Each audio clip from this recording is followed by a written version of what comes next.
Disse que Denise procurou ajuda depois de sofrer ameaças. Nesta segunda-feira, ela teria voltado em casa para buscar os documentos e fazer um boletim de ocorrência contra o ex-companheiro. Questão de 5 a 10 minutos depois que ela saiu, a vizinha chegou na minha porta chamando, falando que tinha visto ele saindo lá de dentro correndo. O namoro de Denise com o suspeito teria durado 6 anos. Há 4 meses, ela começou um novo relacionamento. Segundo a Polícia Civil, esse teria sido o motivo para o ex-companheiro cometer o crime.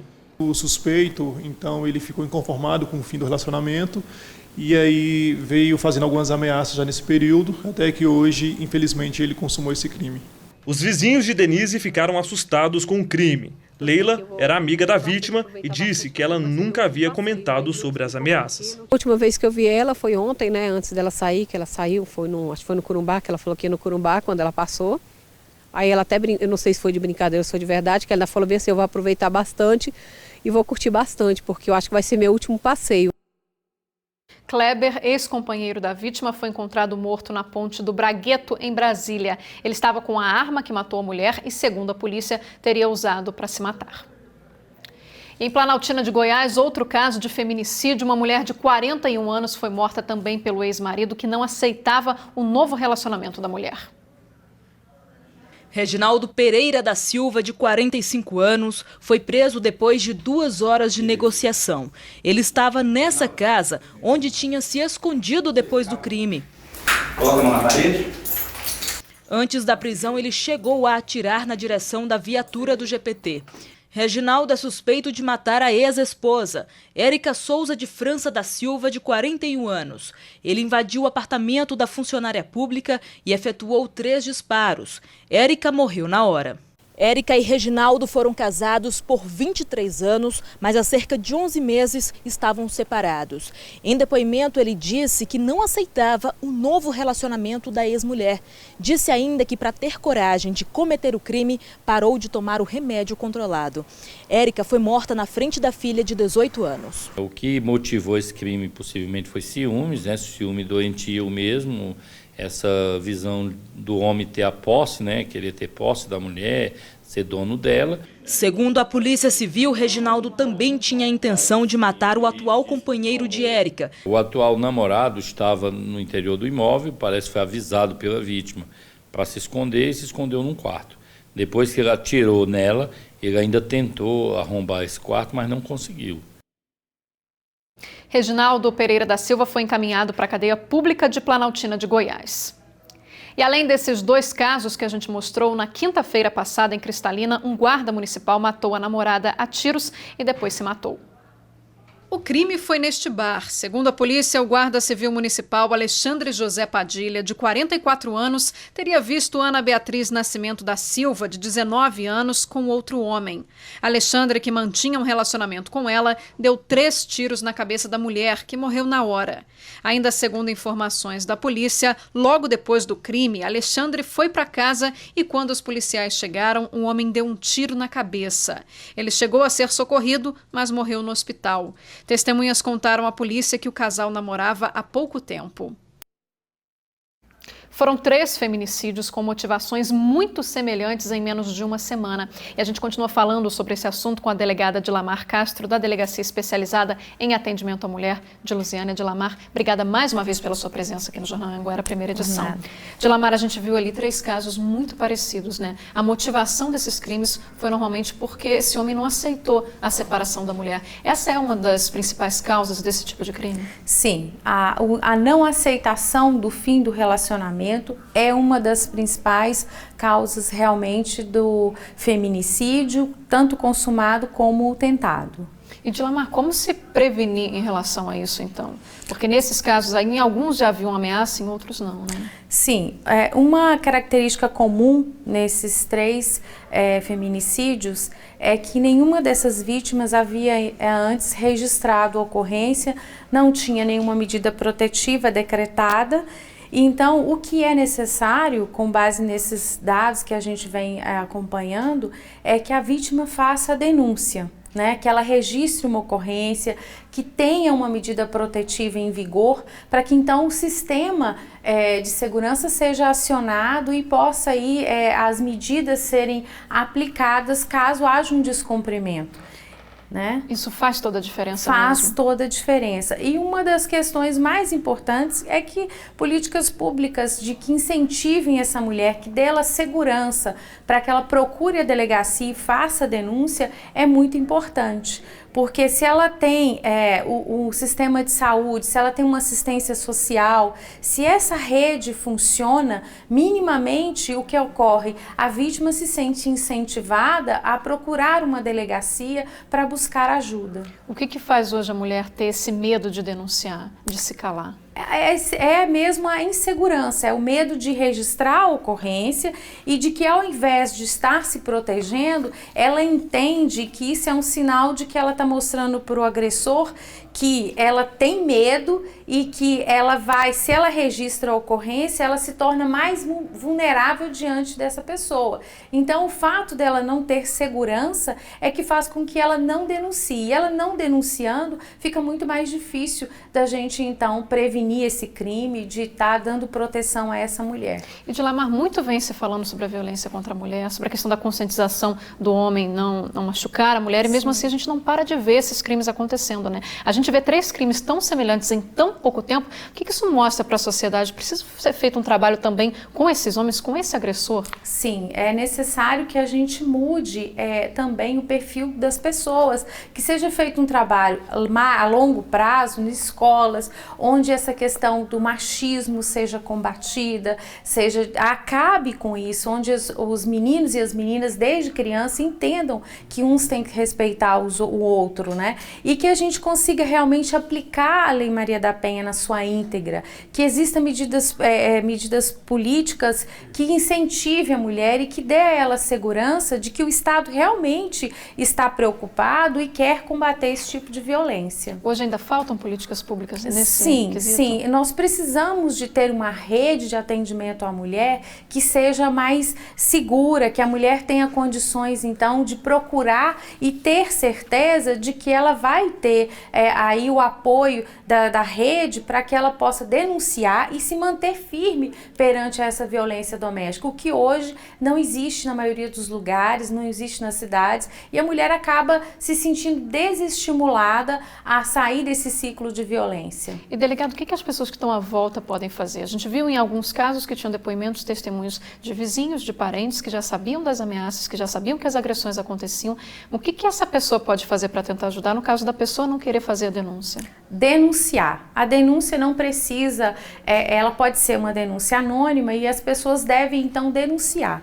Mesmo que a vítima, é necessário em alguns casos que a vítima ela vá até a delegacia, que a gente consiga então a representação criminal dessa mulher para que a gente possa iniciar um procedimento policial. Mas a denúncia já é um grande passo, porque muitas vezes a pessoa denuncia e a polícia, quando faz o contato com a vítima, ela acaba se sentindo um pouco intimidada e acaba assumindo que sofre violência doméstica. Então essa vítima já começa a ter aí um monitoramento, a gente já começa a apresentar as possibilidades de uma medida protetiva, a realmente trabalhar com ela no sentido de que ela não precisa viver isso, né? Então é importante que as pessoas que têm conhecimento denunciem. Dilamar, quais os primeiros passos, então, essa mulher pode procurar quem, em qual delegacia, ligar, ir pessoalmente, o que é mais fácil? Essa mulher, ela pode procurar, as pessoas de um modo geral, elas podem ligar anonimamente para a delegacia, podem ligar junto ao Ministério Público, elas podem ligar onde tem CEANS, CRAS, CREAS, todas essas portas de acesso às pessoas podem ser acionadas. E ainda ela pode usar o 180 para fazer a denúncia, tanto a vítima como as pessoas que têm aí conhecimento que existe uma mulher que vem sofrendo agressão. Registrada a ocorrência, então o Estado é acionado e nós temos que iniciar um procedimento. E aí essa vítima vai ser acionada para que ela possa então pedir medidas protetivas, para que ela possa então ter uma guarida do Estado em relação a esse agressor. Dilamar, vou te interromper um pouquinho, a gente vai continuar esse bate-papo no próximo bloco, a gente vai deixar aberto aqui para as pessoas que estão em casa acompanhando a gente, para mandarem perguntas sobre esse tema também. Não é preciso se identificar, mas eu repasso aqui as perguntas para a delegada, daqui a pouco então a gente volta a falar sobre esse assunto, Dilamar. Okay.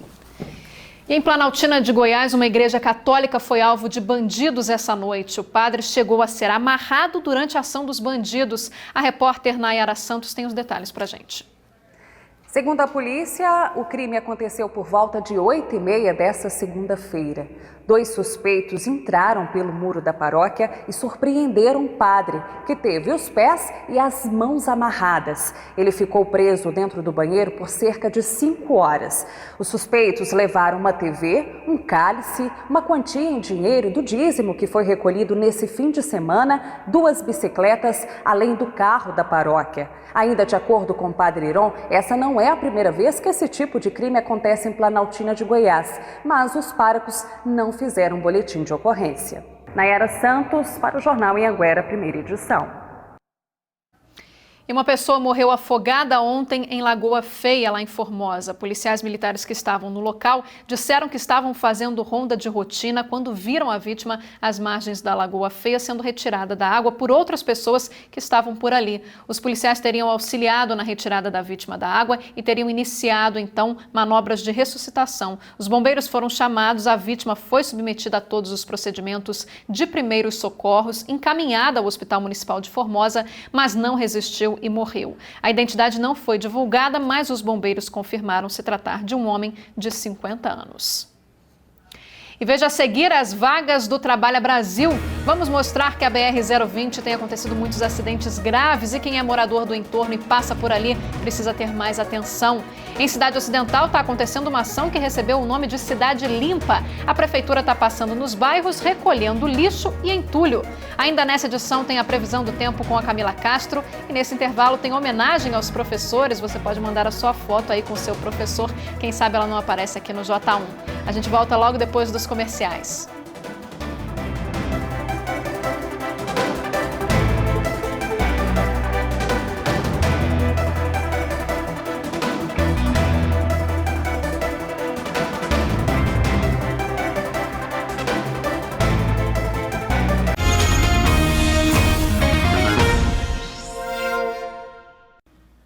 Jornal Anhanguera de volta e eu continuo conversando com a delegada Dilamar Castro, da Delegacia Especializada em Atendimento à Mulher. Delegada, a gente falou aqui de alguns casos de feminicídio que foram registrados aí nos últimos dias, em Cristalina, Novo Gama e Planaltina de Goiás. E teve também uma tentativa aqui em Lusiânia, é isso? Sim, teve de sexta para cá, também ocorreu uma tentativa de feminicídio aqui na nossa cidade.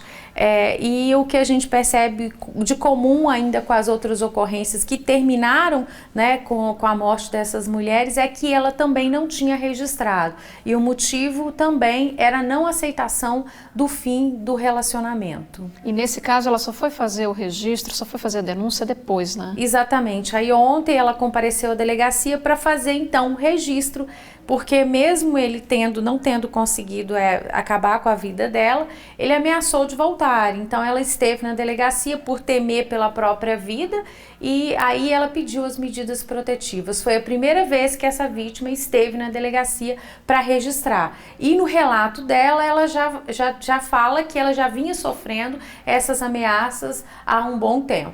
E dessa vez houve uma agressão, de fato? Sim, ele tentou contra a vida dela de sexta-feira, dia 12, e aí somente ontem que ela registrou que ela vinha sofrendo e que na sexta tinha sido aí vítima aí da tentativa de feminicídio. Ou seja, poderia ter sido mais uma vítima fatal. Sim. Pela localização, a intenção dele era de realmente tirar a vida dessa mulher. Foram facadas, né? Foram facadas no abdômen. Tá certo, Dilamar, a gente começou a receber algumas perguntas aqui do pessoal que está assistindo a gente em casa. A Rose Silva se identificou. Ela disse que a impressão que tem é que mesmo quando a mulher denuncia, ela acaba morrendo. Por que isso acontece? Essas medidas aí, de repente, elas não são tão efetivas assim? É o que a gente colocou que a respeito da rede de proteção à mulher, que a gente tem, então, que brigar pela fortificação dessa rede. Porque quando existe uma rede que funciona, o que ocorre? A vítima tem uma assistência não só da polícia, mas ela tem uma assistência social que é ativa, ela tem uma ligação forte com o Poder Judiciário, e essa interligação é que realmente aí traz a proteção para essa vítima de violência doméstica. Não pode desacreditar, né? Não pode. A gente tem realmente, até a questão de se mostrar esses números é um fato que acaba por gerar uma preocupação e uma mudança de posicionamento de que realmente a gente precisa fazer algo e urgente, né? Porque várias mulheres estão morrendo por conta aí dessa questão da violência doméstica. Delegada, pergunta agora de alguém de Cristalina, que não quis se identificar. A polícia não quis registrar a minha denúncia, pois tinham que ter testemunhas. Fui ameaçada no local de trabalho e todas as pessoas que assistiram lá não quiseram ir à delegacia para dar esse testemunho. Então, o que ela pode fazer daqui para frente? Ela deve novamente procurar a delegacia para registrar a ocorrência. Não há necessidade, nesse primeiro momento, de se apontar testemunhas do caso. Muitas vezes a gente não precisa de testemunha para dar início ao procedimento e nem à conclusão, porque a gente sabe da dificuldade, porque normalmente as pessoas que estão no entorno, as testemunhas do fato, são pessoas que às vezes têm envolvimento emocional, são conhecidas tanto do autor e como da vítima. Então existe aí um entrave, uma dificuldade dessas pessoas fazerem esse tipo de testemunho, né? Então a vítima tem que voltar até a delegacia e registrar a ocorrência. A palavra dela é o suficiente? A palavra dela é o suficiente.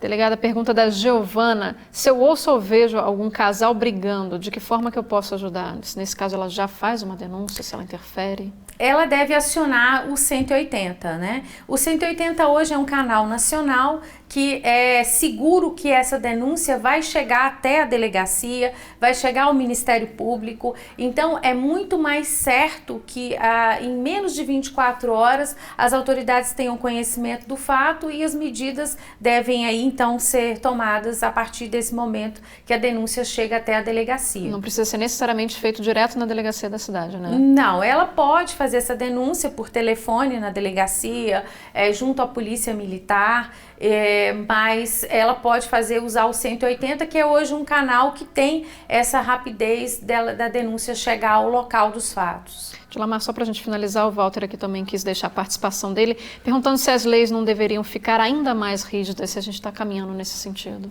Nós estamos caminhando, né? Este mês mesmo teve uma alteração na Lei Maria da Penha, que já, no caso de autor de violência doméstica que tiver porte de arma e registro de arma de fogo, a autoridade policial, assim que é acionada numa ocorrência de violência doméstica, deve então fazer a comunicação ao órgão, a autoridade que expediu esse registro para essa pessoa, para que seja suspenso ou então realmente a pessoa perca aí a posse ou o registro dessa arma. Inclusive nos 3 casos que a gente acompanhou foram mortes a tiros, né? Exatamente. Normalmente existe mais a agressão física da pessoa com a arma de fogo ou utilizando alguma coisa, ou o homem se aproveita mesmo da sua força física diante da mulher? O que é mais comum a gente ver? A gente percebe que, é claro que a arma de fogo é um fator que potencializa o risco dessa vítima de violência doméstica. Mas a gente percebe nas violências que a arma branca é muito utilizada, a própria agressão física ela é utilizada para que então o homem consiga agredir essa mulher. Então, necessariamente a gente não pode dizer que são homicídios que ocorrem aí com a utilização de arma de fogo. Usa-se a gente tem aí o objeto material de crime que desde faca, a utensílio doméstico, a própria agressão física, que são aí objetos utilizados para a consumação desse tipo de crime. Dilamar, para a gente encerrar então a participação, queria que você deixasse um apelo, uma orientação para essas mulheres, para que elas não deixem de denunciar, para que a gente pare de ver casos como esse aí, que infelizmente a gente viu nesses últimos dias. A orientação que a gente dá é que denuncie, entendo notícia, não só a vítima, mas quem tiver notícia, que denuncie, que ligue para a delegacia, que ligue para a polícia militar, que ligue para o 180, mas que faça a denúncia da agressão que tem notícia de que essa mulher esteja sofrendo. Hoje é a maneira da gente tentar e evitar que mais mulheres sejam vítimas de um crime tão bárbaro como esse, que é o feminicídio. Com toda certeza. Delegada, muito obrigada mais uma vez pela sua presença aqui no Jornal Anhanguera. E mudando de assunto, a BR-020 é considerada uma das rodovias mais perigosas daqui da região. Só este ano já foram 111 acidentes. Ali perto do Balão do Colorado, um motorista dormiu ao volante, bateu na lateral de um carro, saiu da pista e foi em cheio no ponto de ônibus. Testemunhas disseram que na parada tinha umas 20 pessoas. Apesar do susto, ninguém se machucou. Também na BR-020, ontem pela manhã, um carro derrubou o poste perto da garagem da Viplan, em Sobradinho. O motorista de 23 anos foi socorrido com suspeita de traumatismo craniano. A passageira, uma mulher de 25 anos, tinha ferimentos pelo corpo e os dois foram levados para o hospital. A Polícia Rodoviária Federal registrou de janeiro a setembro desse ano 111 acidentes de trânsito aqui na BR-020, um aumento de 12% quando a gente compara com o mesmo período do ano passado. É a rodovia com maior número de acidentes. O trecho que passa pelo DF começa no Balão do Colorado e vai até Planaltina. A Polícia Rodoviária Federal diz que um dos trechos mais perigosos na BR-020 é esse aqui. Fica em frente ao estádio Agostinho Lima, em Sobradinho. Nessa parte da rodovia tem 2 retornos, de entrada e saída da cidade. Os motivos de terem tantos acidentes nessa região, de acordo com a PRF, é o grande fluxo de veículos, principalmente no horário de pico. Tem motorista que não sinaliza quando vai entrar na via e o excesso de velocidade. Em apenas 5 minutos que a gente ficou parado por ali, alguns flagrantes. Motoristas não dão seta para entrar na BR movimentada. O caminhão precisou reduzir a velocidade no início da descida e ligou o pisca-alerta. Esse outro carro ficou parado na pista até conseguir ir para o retorno. Quem dirige pela rodovia conta que as imprudências no trânsito são frequentes. Quase todos os dias. Como aqui engarrafa muito, para muito trânsito, então tem uns apressadinhos que sempre pegam o acostamento. E quando não tem trânsito, geralmente é excesso de velocidade. Eles entram, não dá seta, outros vêm no retorno, ele entra de uma vez. Foi o que aconteceu com um amigo meu, né? Teve um acidente lá por causa disso.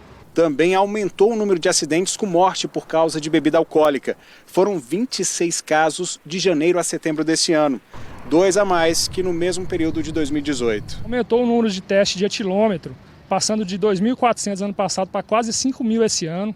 Só que, infelizmente, alguns condutores ainda insistem em beber e pegar a direção. E vai ser enterrado no Maranhão o corpo do motorista de transporte por aplicativo e estudante de direito assassinado com um tiro no rosto. Carlos Augusto dos Santos foi morto enquanto fazia uma corrida. Os suspeitos do crime estão presos. Os motoristas de aplicativo fecharam a rua em frente ao Fórum Criminal no Jardim Goiás. Com buzinaço e carro de som, pediram justiça pela morte de Carlos Augusto dos Santos, de 25 anos. Você sai de casa hoje, para trabalhar à noite, você não sabe, você não tem a certeza de que se você vai voltar para o seio da sua família. A segurança nossa está muito difícil, porque a gente vai buscar um passageiro, a gente não sabe quem é o passageiro. O protesto aconteceu no momento em que os suspeitos do assassinato passavam por uma audiência de custódia para decidir se responderiam ou não o processo em liberdade. O juiz Ricardo Prata, aqui da 8ª Vara Criminal, decidiu converter a prisão em flagrante em prisão preventiva. Isso significa que os 3 principais suspeitos do latrocínio vão continuar presos até o julgamento. Na decisão, o juiz considerou que o crime é hediondo e que há fortes indícios de que eles são os autores. Agora, cabe ao Ministério Público apresentar a denúncia à Justiça para que comecem a ser ouvidas as testemunhas de defesa e de acusação. Carlos Augusto dos Santos, de 25 anos, atendeu a corrida na saída de um shopping, que fica na Avenida Perimetral Norte. Isabela Oliveira Abelardo, de 19 anos, foi quem chamou o motorista pelo aplicativo. Neste vídeo, ela explica que a intenção era roubar o carro. O Uber foi, tentou pagar de bichão lá, o menino só soltou o laço nele, não era nem para matar ele não, era só para pegar o carro mesmo. A polícia, Carlos Duarte da Silva, confessou que disparou contra o motorista assim que chegaram no setor recreio dos funcionários. Aí o cara reagiu, ela falou para me dar um tiro no cara, e eu dei um tiro no cara. Quantos tiros você deu? 2 tiros. Além do casal, o juiz também manteve a prisão de Ricardo Duarte da Silva, já condenado por roubo e corrupção de menores. A informação é que eles são faccionados, com uma facção do Brasil e tem passagem pelo artigo 157, que é roubo, né, o 55 furtos e envolvimento com tráfico. O corpo de Carlos Augusto vai ser enterrado no Maranhão, onde mora a maior parte da família. Para arrecadar o dinheiro do traslado, R$8.000, os colegas fizeram uma grande mobilização. Eu vi o rapaz pedindo ajuda, passei aqui para colaborar. Eu também sou mãe, né? Fico colocando no lugar da mãe dele que perdeu um filho, não é nada fácil, né? Esta motorista se sensibilizou tanto que doou R$1.000 para ajudar no transporte. É uma questão mesmo de amor ao próximo e uma situação nesse momento difícil que a família passa, não tem o que não tem como não se sensibilizar. A família está inconformada com a morte do jovem, que trabalhava como motorista de aplicativo à noite para pagar a faculdade de Direito, que frequentava durante o dia. Ele deixou a faculdade lá do Maranhão para fazer aqui de Direito. Agora o banco dele está vazio na faculdade. O velório em Goiânia foi rápido, mas marcado por muita dor e indignação. A avó dele desabafou na saída. Mataram o meu neto, eu quero justiça, justiça! E um grupo de motoristas da região metropolitana de Goiânia fez uma manifestação ontem à noite para pedir mais segurança por parte das empresas de aplicativos. Motoristas de aplicativos fizeram uma manifestação ontem à noite no aeroporto. Eles chegaram a fechar uma das ruas que dá acesso ao terminal, até a chegada da Polícia Militar. Além de mais segurança nas ruas, os motoristas querem mais atenção das empresas. Nós não temos segurança nenhuma nesse meio de aplicativos. A gente fica no escuro, né? Porque ninguém carrega na face dizendo que vai te roubar. Então a gente fica à mercê de aparência, porque no aplicativo todo mundo é apto. Os motoristas dizem que os bandidos chamam as corridas pelo próprio aplicativo, isso em qualquer lugar da região metropolitana de Goiânia. Eles esperam o carro chegar e quando o motorista chega, eles entram e se passam por um cliente normal. A corrida começa e geralmente o assalto, o roubo, é anunciado quase no destino final. O Ronildo é motorista de aplicativo há 3 anos e já passou por 7 tentativas de assalto. Sempre com medo, né, temendo, com cautela, tá? Então, assim, é difícil, não é fácil. A categoria denuncia ainda que muitas contas de passageiros são falsas. Outra dificuldade é que nem sempre o passageiro é quem solicitou a corrida. Outra pessoa faz a viagem. Situações que deixam o dia a dia de trabalho mais apreensivo. A gente roda de dia, de noite, sol e chuva. E nenhum deles se preocupam conosco. Em nota, a 99 diz que está apurando o caso e vai ajudar a polícia nas investigações. Disse ainda que antes das chamadas, os motoristas recebem informações sobre o destino, a nota do passageiro e se ele usa o aplicativo com frequência. Além disso, a empresa oferece o serviço de kit segurança, que permite ao motorista compartilhar a rota com parentes e amigos durante as corridas. A 99 confirmou também que os motoristas são cobertos por um seguro contra acidentes pessoais. Olha agora que bacana essa iniciativa. A Cidade Ocidental está realizando a operação Cidade Limpa. Nesse trabalho, as equipes da prefeitura vão até os bairros e, com a ajuda dos moradores, recolhem tudo o que a população não quer mais. Lixo que, se fosse descartado de maneira errada, poderia virar criadouro do mosquito da dengue. A Operação Cidade Limpa está passando em vários bairros. A limpeza é feita assim, de porta em porta. Os agentes retiram entulho e vários outros tipos de materiais que os moradores não querem mais. Tudo é colocado nesse caminhão e levado para uma empresa que faz o descarte correto. A operação também é feita em terrenos baldios. Nesse caso, o trabalho tem ajuda de uma pá mecânica. Só para a gente ter uma noção, por dia são retiradas cerca de 10 toneladas de lixo das portas das casas e também de terrenos como esse daqui. Pela questão tanto da visibilidade, que vocês podem ver quanto fica feio, quanto questão de dengue, combate à dengue, outros tipos de doença que tem insetos, tudo. Enquanto o lixo é recolhido, fiscais orientam os moradores a não jogarem mais lixo em qualquer lugar. Quem não cumprir as regras pode pagar multa. Se por acaso algum morador vier a deixar esse tipo de sujeira no local de novo, aí teremos que entrar com a questão da fiscalização, notificar, e sempre quanto à notificação tem um prazo. Se não for cumprido o prazo de limpeza, aí sim será lavrado o auto de infração. Hoje o problema na casa da porta da Erliane foi resolvido. Ficou bem melhor, ficou ótimo, porque a cidade às vezes está muito suja. Teve morador até que ajudou a recolher a sujeira. Outros aproveitaram para pegar o lixo que estava encostado dentro de casa para jogar fora de maneira segura. Vai ajudar bastante para tirar esses entulhos da rua. Importante mesmo que iniciativas assim se espalhem por outras cidades da região. A cidade fica mais limpa e também, é claro, mais bonita. E a seguir tem a previsão do tempo com a Camila Castro. No Dia do Professor, nós temos uma reportagem especial mostrando a iniciativa de uma mulher que está mudando a vida de um grupo de trabalhadores. Vale muito a pena conferir essa história. A gente volta logo depois dos comerciais.